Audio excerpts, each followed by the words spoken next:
Part 1. Shadows in the Fog. When Alina stepped into Ravenwood, she felt as though she had crossed an invisible threshold. The town behind her was bustling with light and life, but here the forest seemed to absorb sound and color, leaving only silence and an oppressive grayness. Her breath hung in the air as she clutched the handle of her flashlight, its beam cutting through the mist like a knife. Alina had grown up hearing stories about Ravenwood Forest.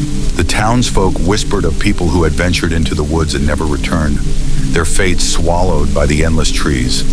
But Alina wasn't here for legends. She was here for answers. Her younger brother, Ryan, had disappeared 2 weeks ago. The last place anyone had seen him was on the outskirts of the forest, and his discarded backpack had been found near the trail leading to the old Ravenwood mansion. Alina had begged the authorities to keep searching, but after days of fruitless efforts, they'd called it off. She couldn't. As she moved deeper into the woods, the air grew colder, the silence heavier. The fog seemed almost alive, shifting and coiling around her legs like a serpent. Her flashlight flickered briefly, and her heart skipped a beat. "Get it together," she muttered under her breath, gripping the flashlight tighter. She reached a clearing where the ground was littered with strange, blackened stones. They were arranged in a rough circle, each one etched with indecipherable symbols. Alina knelt to examine them, her fingers brushing against the cold surface of one of the stones. Suddenly, a sharp rustling in the bushes made her freeze. "Ryan," she called, her voice trembling. The rustling stopped, replaced by an eerie silence. Slowly she stood, her flashlight scanning the surrounding trees. A shadow darted between the trunks, too fast for her to make out. "Who's there?" she demanded, her voice louder this time. No response. But then faintly she heard it, a child's laughter, soft and distant, echoing through the mist. It was a sound that sent chills racing down her spine. Her heart pounded as she turned toward the direction of the sound. "Ryan!" she called again, her voice breaking. The laughter stopped abruptly, replaced by a low, guttural growl. From the shadows, 2 glowing red eyes emerged, locking onto her. Alina stumbled backward, her flashlight shaking in her hand. The creature stepped into the beam of light, its form indistinct but terrifying, a mass of shadows and claws, with a mouthful of jagged teeth.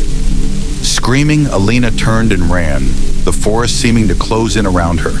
The ground beneath her feet felt slick and uneven, and she tripped, falling hard onto the cold earth. As she scrambled to her feet, she realized she was no longer alone.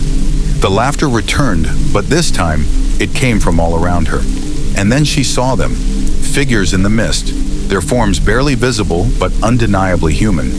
They stood silently, watching her, their heads cocked unnaturally to the side. "Help me!" she cried, but the figures remained still, their presence as oppressive as the fog itself. From behind her, the growl came again, louder this time, and Alina knew she couldn't outrun it, but she had to try. With tears streaming down her face, she ran toward the distant silhouette of the mansion, the only place left to go. Part 2. The Whispering Walls. Alina hesitated at the foot of the mansion steps, her breath catching in her throat.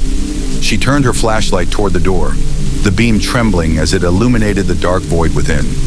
Her instincts screamed at her to turn back, but the thought of Ryan, alone, frightened or worse, pushed her forward. The floorboards groaned beneath her weight as she stepped inside, each sound amplified in the suffocating stillness. The air was colder here, damp and thick with the scent of decay.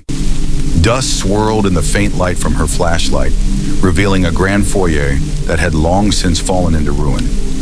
A massive staircase rose before her, its banister broken in places and draped with cobwebs. To her left, a shattered chandelier lay scattered across the floor, its jagged crystals glittering faintly. The walls were lined with faded portraits, their painted eyes seeming to follow her every move. "Ryan!" she called, her voice echoing through the vast emptiness. For a moment, there was no reply. Then faintly she heard it, a soft, shuffling sound coming from upstairs. Alina's heart pounded as she directed her flashlight toward the staircase. The beam caught movement, just a shadow, fleeting and quick, but it was enough to send a wave of fear crashing over her. "Ryan, is that you?" she asked, her voice trembling. The shuffling stopped. A low, almost inaudible whisper filled the air, so faint she couldn't make out the words. It seemed to come from all around her, echoing off the cracked walls. "I'm not alone," she whispered to herself, gripping the flashlight like a weapon.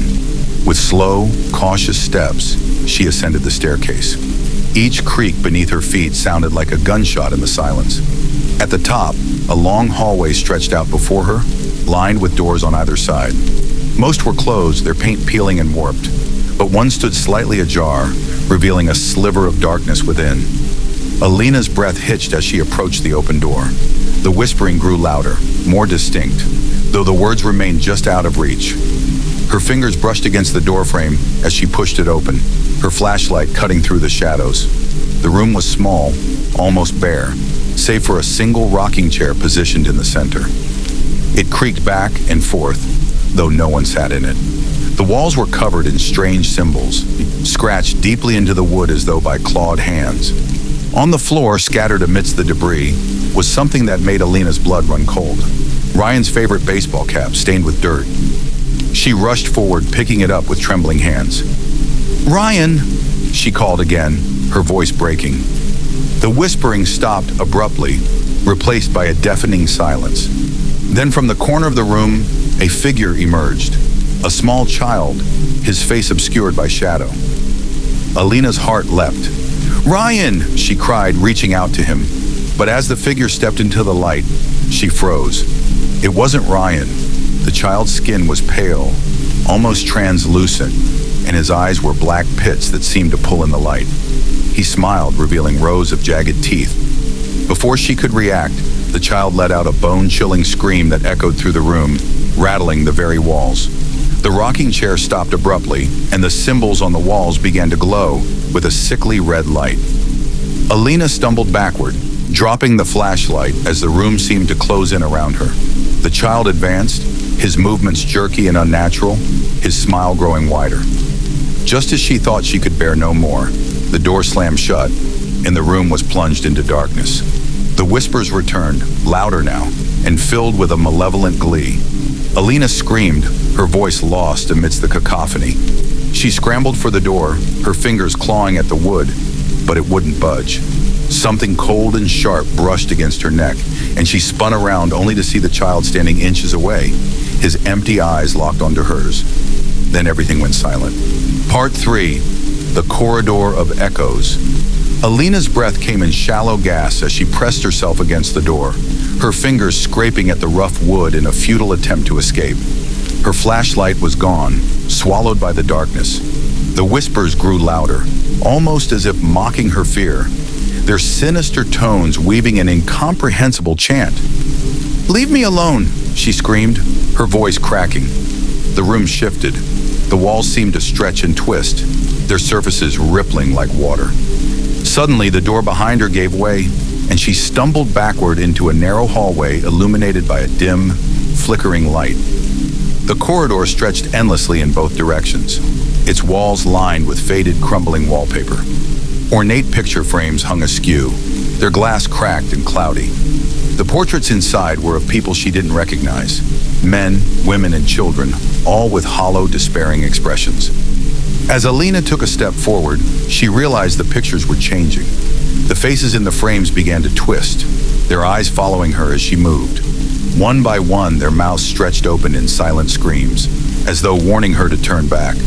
But there was no going back. The door she'd come through had vanished, leaving only the endless hallway. Her footsteps echoed eerily as she walked, the sound swallowed almost immediately by the oppressive silence. She clutched Ryan's baseball cap tightly, her only anchor in the madness. "Ryan," she whispered, her voice trembling, "I'm coming for you. Please, just hold on." The flickering light above her dimmed, and the temperature plummeted. Frost began to creep along the edges of the walls, its delicate patterns forming strange, runic shapes. Her breath came out in visible puffs as she hugged her arms to her chest. Suddenly, a loud thud echoed behind her, followed by the sound of something heavy being dragged. Alina spun around, but the corridor was empty.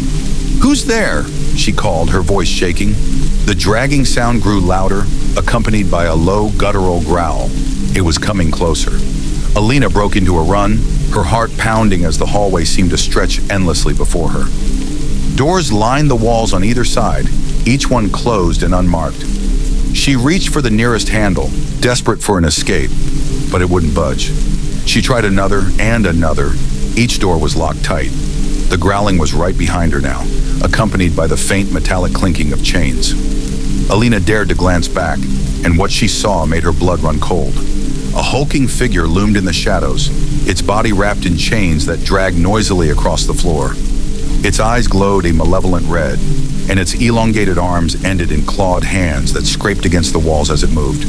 The creature's head was shrouded in darkness, but its presence radiated pure malice. "No!" Alina screamed, throwing herself against the nearest door.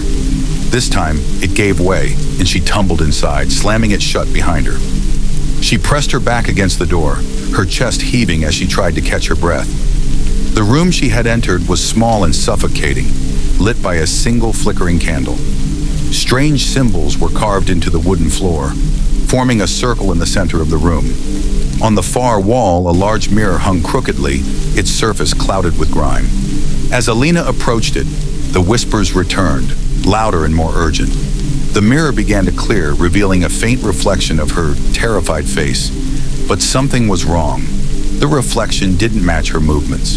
While she stood frozen in place, the image in the mirror reached out, its hand pressing against the glass as though trying to break through. "Help me," the reflection whispered, its voice a distorted version of her own. Alina stumbled backward, shaking her head. "This isn't real. This isn't real." The mirror shattered without warning, sending shards flying across the room. From the broken glass, dark tendrils began to emerge, writhing and reaching for her. Alina screamed as the tendrils wrapped around her wrists and ankles, pulling her toward the glowing circle on the floor. A voice boomed through the room, deep and ancient, its words incomprehensible yet filled with menace. The symbols in the circle flared to life, their red glow blinding. Just as the tendrils began to pull her into the circle, the door burst open, and a brilliant white light flooded the room. The tendrils recoiled with a shriek, retreating into the shattered mirror. Alina collapsed to the floor, gasping for breath. When she looked up, the light was gone, and the room was empty. The only sound was her own breathing, and the faint sound of a child's laughter echoing from the corridor beyond. Part 4. The Forgotten Child. Alina pushed herself to her feet, her body aching from the fall. Her heart still raced, each beat heavy and erratic as she scanned the room. The tendrils that had nearly consumed her were gone, leaving only the jagged remnants of the mirror and the strange, glowing symbols on the floor. She staggered toward the door, her mind screaming for her to leave, but something deep within her refused to let go. The laughter grew louder, now unmistakably clear. It was no longer a distant sound. It was right outside the door, echoing down the hallway, its high-pitched, childlike tone tinged with malice. "Ryan!" Alina called, her voice hoarse. "Is that you?" For a moment, the laughter stopped, and a heavy silence fell over the hallway. Then, as if summoned by her words, the sound of tiny footsteps began, light and quick, approaching from the shadows. Alina's pulse quickened. She turned and fled into the hallway, desperate to find the source of the laughter. The air was thick with fog again, and the oppressive cold bit into her skin. She could hear the laughter now, closer, sharper, almost right behind her. The corridor twisted and bent, the walls narrowing as though the house itself was shifting, trapping her inside. She reached out for the nearest door, throwing it open with trembling hands. Inside, a room filled with old toys awaited her, their once colorful surfaces now dull and covered in dust. Dolls with cracked porcelain faces sat on shelves, their empty eyes staring at her, their mouths painted in permanent, silent smiles. In the corner of the room stood an old-fashioned crib, its white paint chipped and worn. The blanket inside was pulled tightly, and the faintest whisper of movement stirred the air above it. Alina's heart thudded in her chest as she approached, her steps hesitant and slow. She dared not look directly at the crib, but her gaze was drawn to it, as if some unseen force was pulling her closer. The whispers grew louder now, echoing her every movement, a chorus of voices that filled her head with dread. When she finally peered into the crib, her breath caught in her throat. There, curled under the blanket, was a small child. The faint glow from the corridor illuminated the form of the child, though their face was hidden beneath the blanket. "Ryan," she whispered, her voice barely a breath. The child stirred, and for a moment, Alina thought she saw a flicker of recognition in the motion. But when the child slowly turned, her blood turned cold. The face that looked up at her was not Ryan's. It was a pale, featureless face, smooth and white as though carved from marble.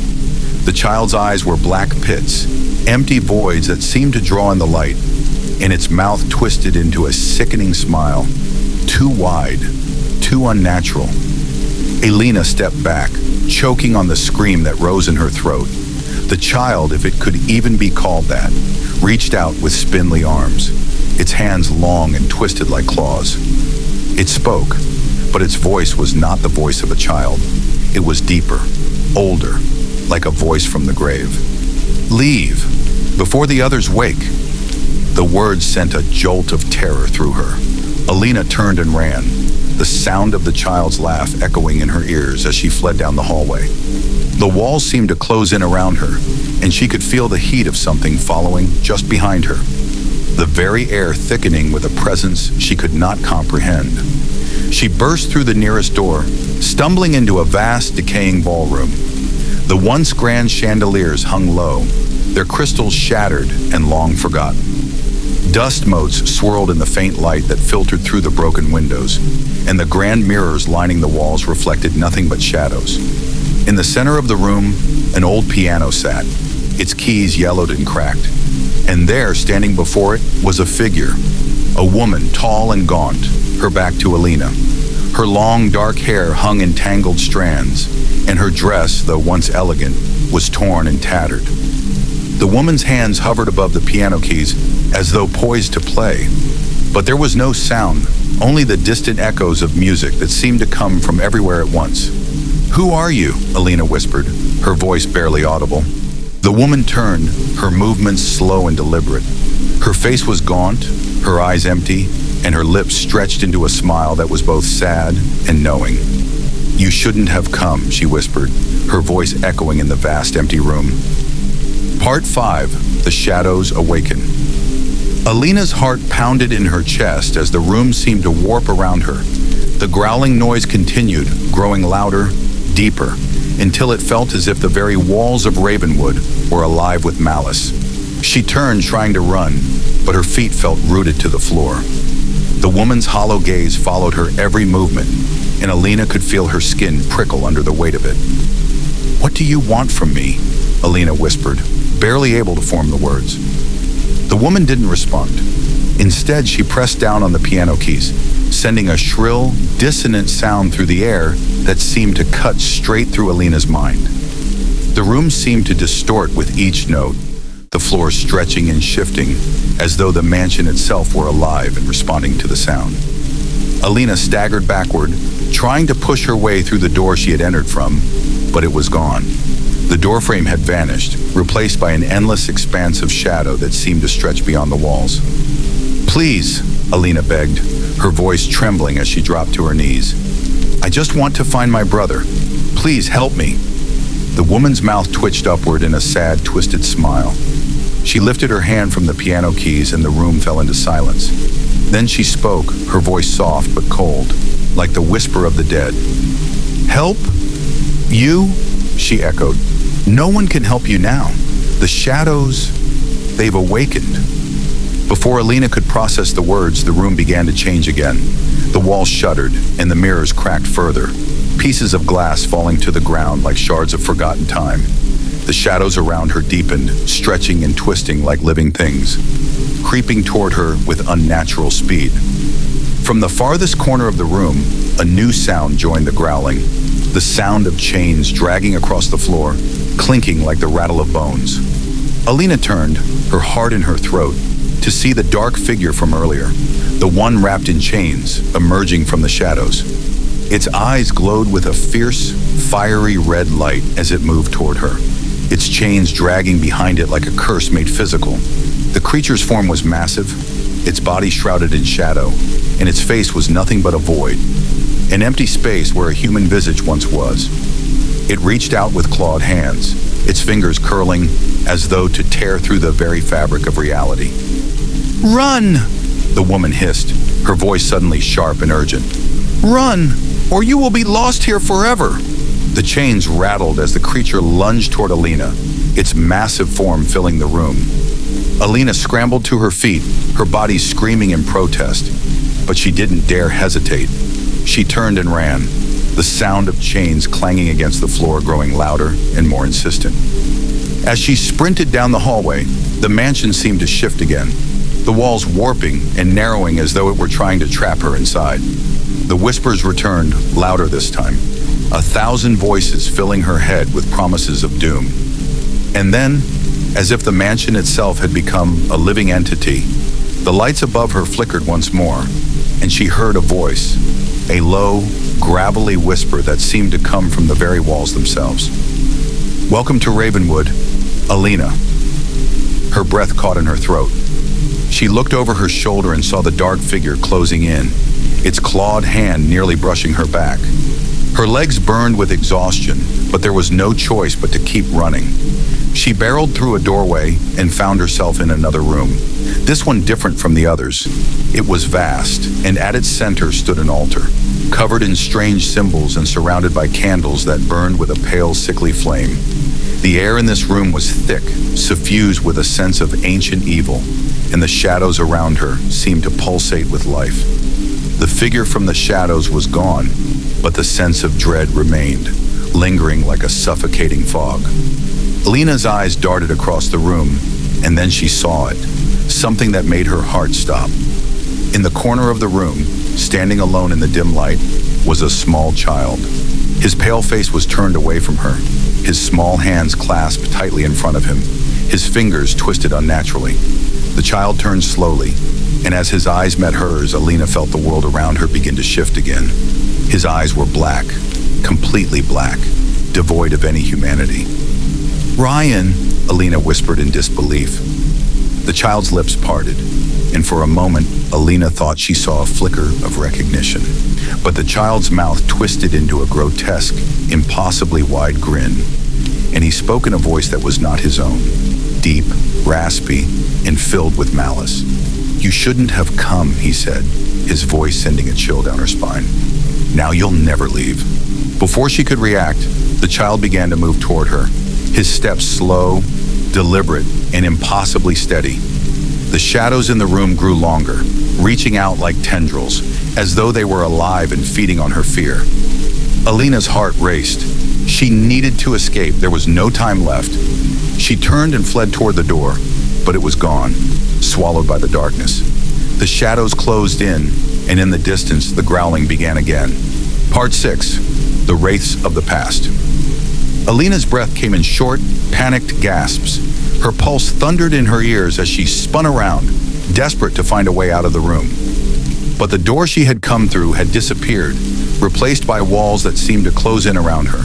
The shadows grew darker, deeper, and the child's twisted smile grew even wider as he inched closer, his tiny fingers, now long and skeletal, reaching toward her. "You cannot escape," he hissed. His voice was an eerie mix of childlike innocence and something far older, something ancient. "You are a part of this place now. You cannot leave Ravenwood." Alina's heart pounded against her ribs as she backed away from the child.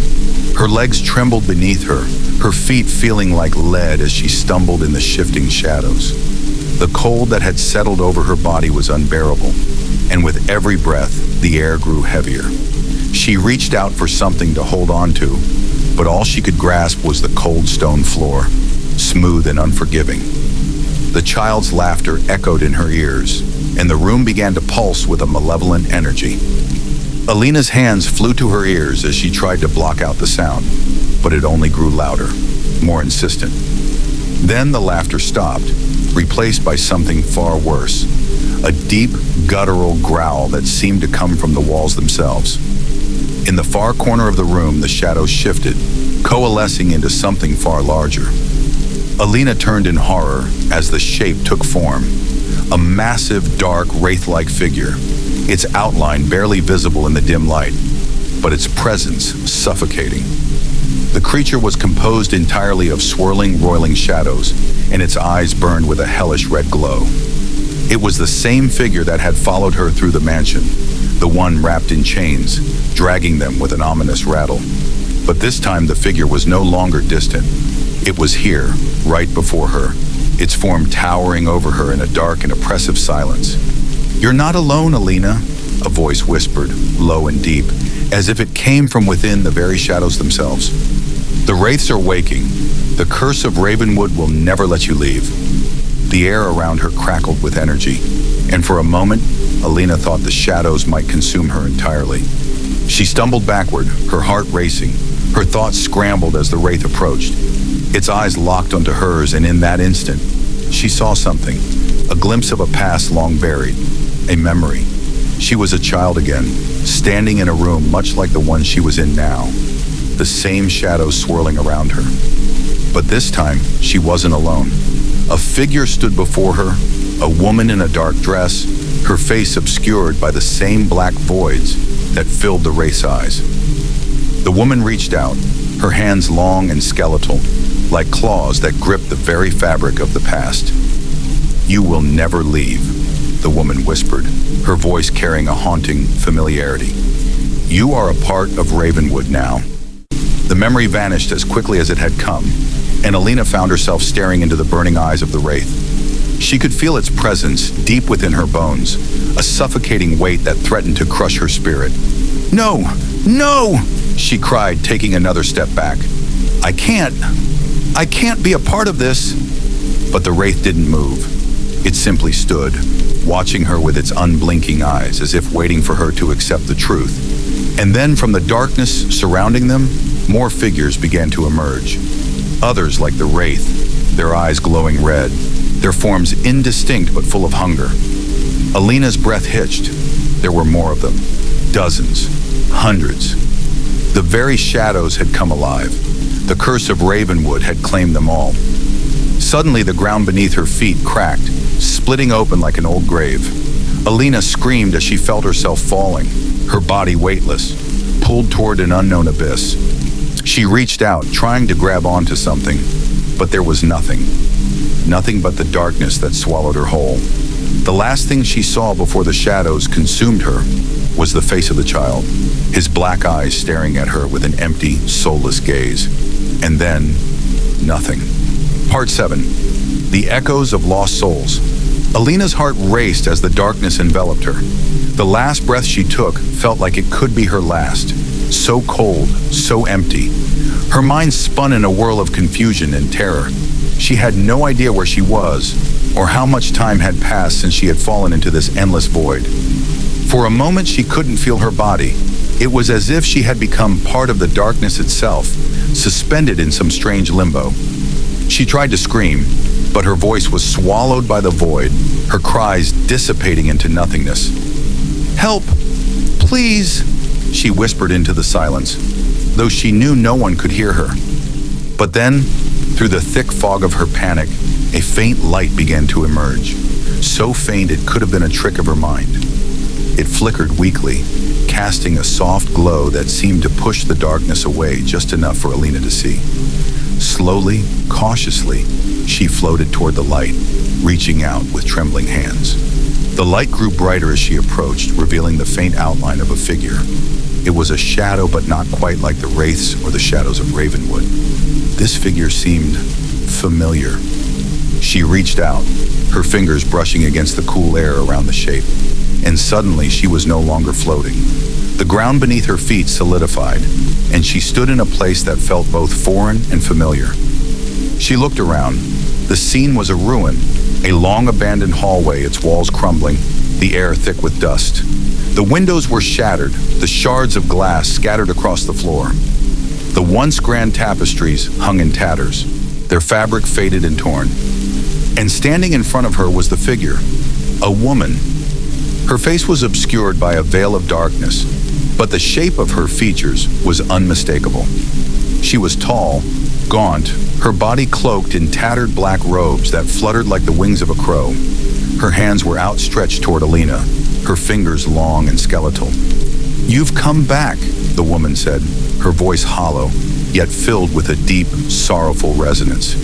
You can never leave. Alina recoiled. The words sounded like a warning, but they were also a truth, a cold truth she wasn't ready to face. Who are you? Alina demanded, her voice shaking. The woman stepped forward, and Alina felt a coldness ripple through her, a chill that sank deep into her bones. The woman's eyes were two black voids, empty and unblinking, and when she spoke again, Alina could hear the weight of centuries in her voice. I am the keeper of Ravenwood, the one who watches over the lost souls of this house. You've seen the truth. Ravenwood is not a place, but a prison, a place where the past never dies and the living are trapped in its web forever. Alina took a step back, her mind reeling. The woman's words hit her like a wave, crashing over her, drowning her in their meaning. She had felt it, the presence of something ancient and powerful in the house. Ravenwood wasn't just a mansion, it was a living entity, a prison that fed on the souls of those who entered. What do you want from me? Alina asked, her voice barely above a whisper. The woman's lips twisted into a thin, sad smile. You are one of them now, Alina. You're part of Ravenwood. The house has claimed you just as it has claimed so many others before you. Your brother, your family, they are part of this house too. The shadows will consume them just as they will consume you. Alina's heart clenched. She thought of Ryan, her brother, the reason she had come to this cursed place in the first place. She had to find him, had to bring him back from whatever hell Ravenwood had trapped him in. No, she cried, shaking her head. I won't be part of this. I won't let it take me. The woman's eyes flickered with a brief, almost imperceptible flash of something. Regret, perhaps, or pity, but it was gone as quickly as it had appeared. You cannot escape, the woman whispered. The house has already claimed you, and once it has you, there is no escaping. There is no leaving. Alina's breath caught in her throat as the floor beneath her feet trembled. The room around her began to shift once more. The walls stretched and the air thickened, closing in on her, as if Ravenwood itself were tightening its grip around her, pulling her deeper into its cursed embrace. No, she screamed, her voice echoing through the endless hallways. I won't stay here. I will find a way out. The woman stepped closer, her presence overwhelming, and for a moment, Alina could feel the weight of her despair. The house was not just a structure, it was a force, alive and powerful, with its own will. It would not let her go. It would not let anyone go. But Alina refused to give in. She had to find her brother. She had to break the curse. With one last desperate scream, Alina turned and ran, the darkness of Ravenwood closing in behind her. The whispers of the lost souls rose once more, clawing at her mind, urging her to stop, to give in, to surrender. But Alina kept running, her only goal to escape the nightmare, to escape the grip of the race, the shadows, and the cursed house that had trapped her. Part 8. The Heart of the Mansion. Alina's heart raced as she pushed herself forward, her body begging for rest, but she couldn't stop. Not now. The mansion, Ravenwood, was alive, and every step she took felt like it was bringing her deeper into its grasp. The words of the woman, the keeper of Ravenwood, echoed in her mind. You are part of Ravenwood now. You will never leave. No, she thought fiercely. I refuse to be part of this. The double doors loomed closer, and Alina's desperation pushed her forward, her mind clouded with fear, but also determination. She had to find Ryan. She had to end this nightmare. She reached the doors, her hand trembling as she gripped the cold iron handle. The door creaked open, and Alina stepped inside. The room was vast, larger than any she had seen in the mansion so far. It felt like the heart of Ravenwood, an ancient, forgotten place hidden deep within the mansion. The walls were lined with towering bookshelves filled with dusty old tomes, their pages yellowed with age. The only light in the room came from a large hearth at the far end, where a fire burned with an eerie greenish glow, casting long, distorted shadows across the floor. In the center of the room stood a large stone altar, its surface covered in strange symbols and carvings. Candles were arranged in a circle around it, their flames flickering as if caught in an eternal wind. The air in the room was thick with the smell of burning herbs, incense, and something darker, something ancient. At the altar stood a figure, a man, but not a man. His features were pale, his skin stretched tightly over his bones, and his eyes glowed with an unnatural light. His hands were raised to the sky as if in some sort of ritual, his voice a low murmur, chanting something in a language Alina couldn't understand. For a moment, Alina stood frozen in the doorway, watching him. Her breath caught in her throat as she realized this was not a man. This was something else. Something that had once been human, but had long since lost its soul to the darkness of Ravenwood. And then she saw him, Ryan. He was kneeling on the floor, his hands bound, his face pale and drawn.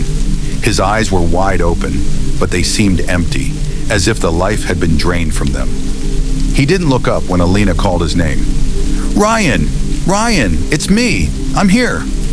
He didn't respond. He didn't even blink. Alina's heart sank. She took a step forward, her voice trembling with fear and desperation. Please, don't let them take you too. I won't let this place take you. I'll get us out of here. The figure at the altar stopped chanting and turned slowly toward her. His lips parted in a smile that was anything but reassuring. The smile was too wide, too twisted, and his eyes gleamed with a malicious hunger. You're too late, he said, his voice a low rasp that seemed to reverberate in the very walls of the room. Ravenwood does not let go once it has claimed you. Your brother is already lost. He belongs to the mansion now. No, Alina screamed, taking another step forward. No, you're lying. Ryan, you have to fight them. Fight this place. But Ryan didn't move. His face remained vacant, as if he hadn't heard her at all. The figure at the altar raised his hands again, and the shadows in the room thickened, twisting and stretching toward Alina. The temperature dropped, the air growing icy, and Alina's breath came out in ragged gasps. The darkness seemed to swell around her, pushing her back, tightening its grip. It's useless, the figure said, his grin widening. Ravenwood is the heart of all things dark. It is not just a house. It is a curse, an ancient entity that consumes the souls of those who come here. Your brother has already been claimed. He's one with the mansion now, just as you will be. No, Alina cried, shaking her head fiercely. I won't let this happen. I'll fight you. I'll fight all of you. The figure's eyes glowed brighter, and the shadows surged forward, wrapping around her like chains. Alina struggled against the pull, her body trembling with exhaustion and fear. But even in the face of this suffocating darkness, she refused to give up. She couldn't. Not when Ryan's life was at stake. She glanced at her brother one last time. His eyes were empty, yet still. Somewhere deep inside him, she could sense a flicker of the boy he had once been, a spark of hope. And in that moment, Alina knew what she had to do. I will not be your prisoner, she whispered fiercely. With every ounce of strength left in her, she reached out, her hand trembling but determined, toward the altar. The fire crackled in the hearth, the flames reaching higher as she called upon every ounce of her will. She focused on her brother, on the connection they had, on the love they had shared. The shadows tightened their grip, but she fought against them. She had to, for Ryan, for herself. And then, just as the darkness seemed to overwhelm her, a bright light flared from the center of the room. The light from the hearth, blinding and pure. The shadows recoiled, screaming as if in pain. The figure at the altar staggered back, his hands reaching out in a futile attempt to block the light. No, no, you cannot! But it was too late. The light engulfed the room, and Alina felt herself being lifted, her body free from the suffocating grip of the darkness. She looked at Ryan, and for the first time she blinked. The curse was breaking. Part 9. The Shattering of the Curse. Alina's heart beat wildly in her chest as the light surged, feeling as though it was pulling her apart, while at the same time pushing back the horror that had surrounded her. She could feel the house trembling, as though it were alive, struggling against the forces she had summoned. But Alina knew that this wasn't just some fleeting surge. This was a battle for her soul, for Ryan's soul, and for Ravenwood itself. She turned toward her brother, her breath catching in her throat. His face was still pale, but his eyes, those once lifeless eyes, were now filled with the faintest spark of life. She saw the flicker of recognition, the spark of the brother she had known. Ryan, she cried, her voice trembling. Ryan, wake up, please. Ryan's lips parted, but no words came out. His face twisted with a mixture of confusion and fear, as though he was trapped in a fog, struggling to break free. He reached out, his hands shaking, and Alina lunged forward, grabbing his wrist. In that moment, the mansion seemed to groan. The walls shuddered violently, and the once calm fire in the hearth roared into an inferno, sending out tendrils of searing heat. The mansion seemed to pulse with malevolent energy, the air thick with an ancient, unseen force that sought to pull them back into its grasp. But Alina was relentless. She tightened her grip on Ryan's arm, her fingers digging into his skin as if to anchor him to reality. Ryan, you're not alone! Fight it! Fight them! She screamed. The dark figure at the altar let out a sound like a low growl, his form flickering, warping as though he was being torn between two worlds. His eyes burned with fury. You cannot save him, the figure snarled. Ravenwood has claimed him, just as it has claimed you. The curse cannot be broken. It is eternal. But Alina didn't listen. She refused to hear him. Her focus was on Ryan, on breaking whatever hold Ravenwood had over him.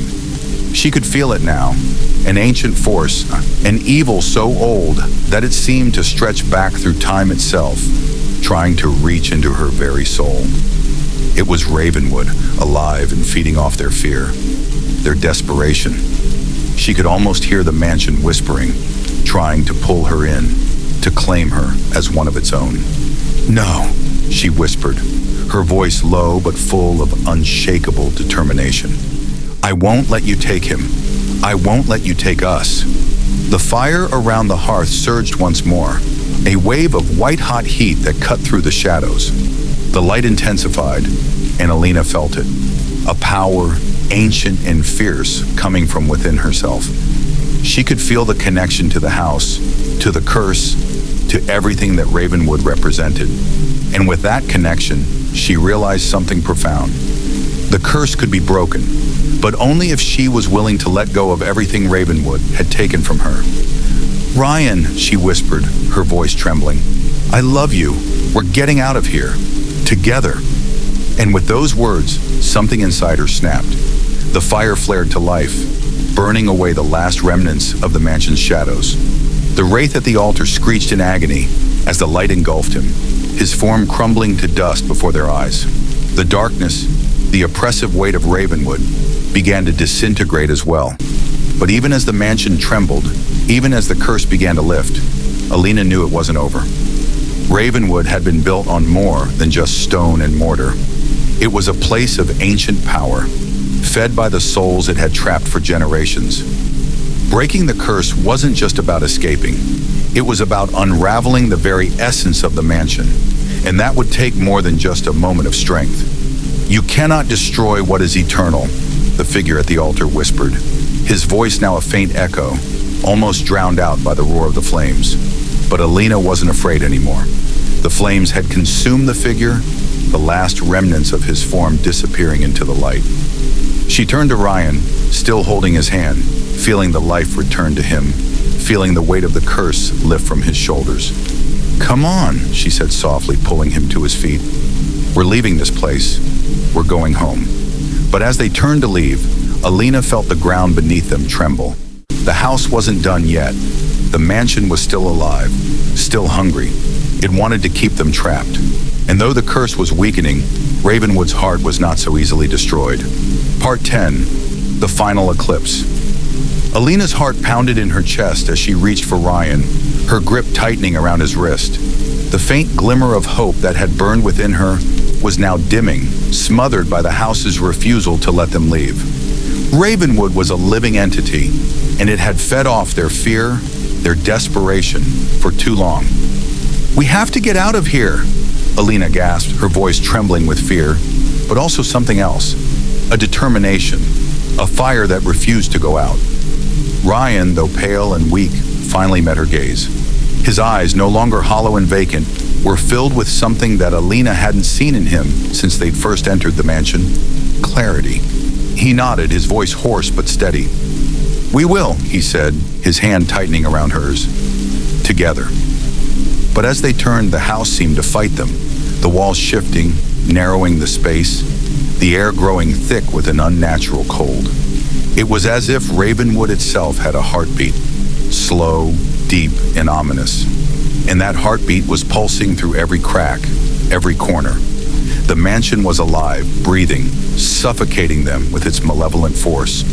And then, as if to mock their escape, the shadows stretched out once more, swirling in the corners of the room like a living mass. They whispered, low and guttural, their voices a chorus of anguish and rage. Elena felt the weight of their presence, a suffocating force that seemed to claw at her very soul. "No," she whispered, her chest tightening with fear. "No, I won't let it have us. Not now. Not after everything we've been through." But the mansion wasn't listening. It was pulling them back. The walls creaked, groaned, and the very foundation seemed to shudder. The air became thick, suffocating, as if the house were drawing its final breath, gathering all its strength for one last strike. Alina's mind raced. There had to be something they could do. She had felt the light, the power that surged through her when she had faced the figure at the altar.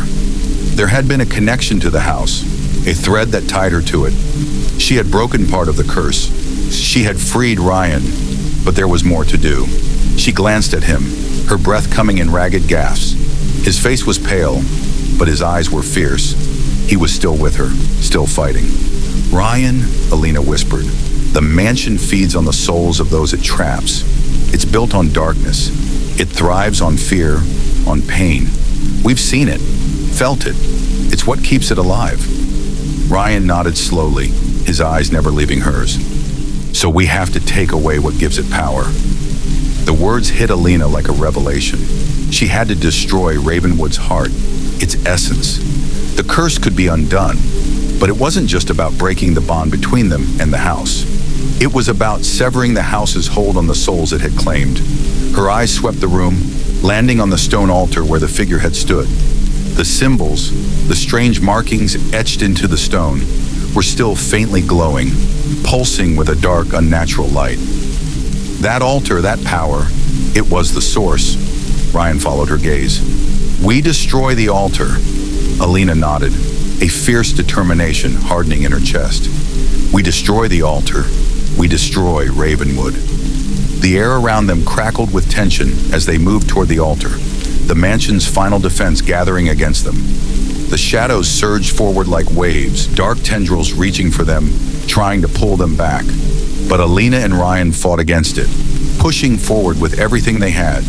The closer they got to the altar, the stronger the pull of the darkness became. Alina's breath was shallow, her body trembling with exhaustion. But she had no choice. She had come too far. She had to do this. For Ryan, for herself, and for everyone who had been lost to Ravenwood. She reached out, her fingers brushing the stone, feeling the cold energy pulse through her. The moment she made contact, the mansion howled in fury. The walls shook violently, the very ground beneath them quaking as if the house was being ripped apart. But Alina didn't pull away. She couldn't. "Together," Ryan said, his voice steady, his grip firm on her hand. They both placed their hands on the altar, and Alina felt it. The heart of Ravenwood. A dark, pulsing energy, ancient and powerful. It tried to resist, tried to pull them under, but Alina held on. She focused on that one thing, the one thing that had kept her going. Love.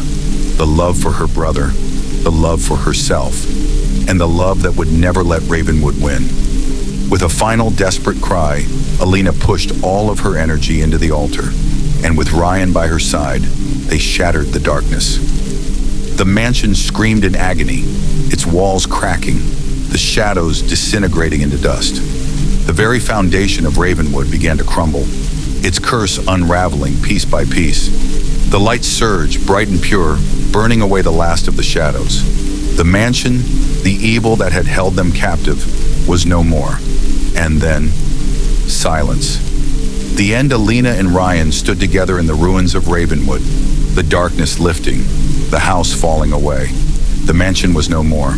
The curse had been broken, and though the road ahead would be long and uncertain, they were free. free at last.